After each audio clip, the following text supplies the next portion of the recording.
المكتب التعاوني للدعوة والإرشاد وتوعية الجاليات بمحافظة بدر।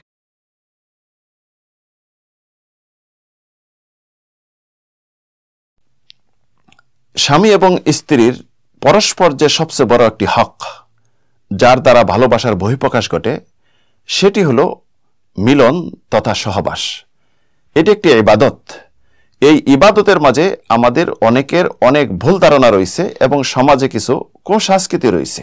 আমরা অনেকে মনে করে থাকি সোমবার, বৃহস্পতিবার, মঙ্গলবার বা অমাবস্যা রাত্রিতে এমনইভাবে সূর্য চন্দ্র গ্রহণ হলে এই দিনগুলিতে যদি কেউ সহবাস করে তাহলে অমঙ্গল হয় এবং সন্তান ভালো হয় না। এটি সম্পূর্ণ একটি উদ্ভট ধারণা এবং শরীয়ত বিরোধী একটি ধারণা। একজন স্বামী স্ত্রীর যখন মন চাবে তাদের চাহিদা পূরণ করতে পারবে।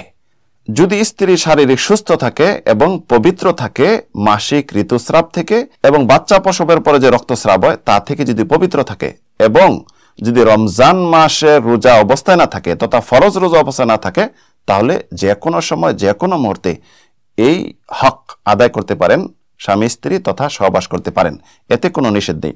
তবে অবশ্যই ইবাদতের মাঝে সুন্নত যেটা রয়েছে এই সুন্নত পালন করা, রাসূল সাল্লাল্লাহু আলাইহি সাল্লামের যে একটি হাদিয়া রয়েছে এটি গ্রহণ করা।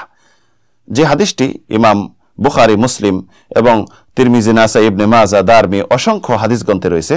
আব্দুল্লাহ ইবনে আব্বাসের হাদিস, রাসূল সাল্লাল্লাহু আলাইহি সাল্লাম ইরশাদ করেছেন, লাউ আন্না আহাদাহুম ইযা আরাদা আইয়াতিয়া আহলাহু, যে তোমাদের মাঝে কেউ যদি তার স্ত্রীর সহবাস করতে চায়, ইচ্ছা পোষণ করে, কাল, এবং সে যেন বলে বিসমিল্লাহ, আমি আল্লাহর নামে স্ত্রীর সহবাস করতে শুরু করলাম।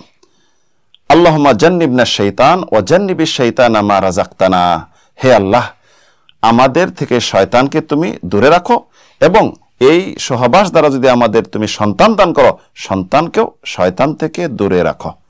যদি কেউ এই দোয়াটি পড়ল, ফাইন্নাহু ইয়ুকাদ্দিরা বাইনাহুমা ওয়ালাদুন ফি যালিকা লাম ইয়াদুররুহু শাইতানুন আবাদা, আল্লাহ রাব্বুল আলামিন যদি এই সহবাসের দ্বারা সন্তান দান করেন তাহলে শয়তান কখনো ক্ষতি করতে পারবে না, তথা শয়তান এই সহবাসে অংশগ্রহণ করতে পারবে না।